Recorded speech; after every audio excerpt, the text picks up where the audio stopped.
My name is Isaac, and I'm a senior here at Entrepreneur High School.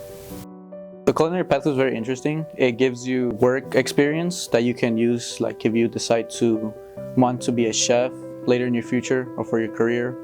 It really helps you develop your culinary skills. I'm in baking and pastry and catering, and my favorite dish that we've made so far, we had to make a creative dish.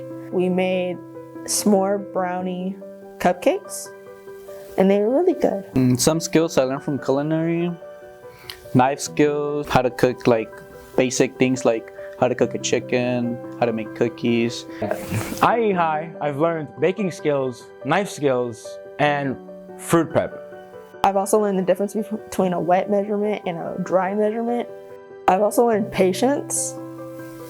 Patience is a really big one, especially when you're baking, because you have to be patient enough to not check on your food every 30 seconds. At eHigh, I have earned my fruit prep certificate and my manager's fruit prep certificate. I think the certificates will give me a leg up in the job market where I can apply to almost any job that I would like in the kitchen, and it would show that I have experience. I got the ServSafe Food Manager card, and I also, with the culinary skills, I was also able to get second place at the Skills USA competition.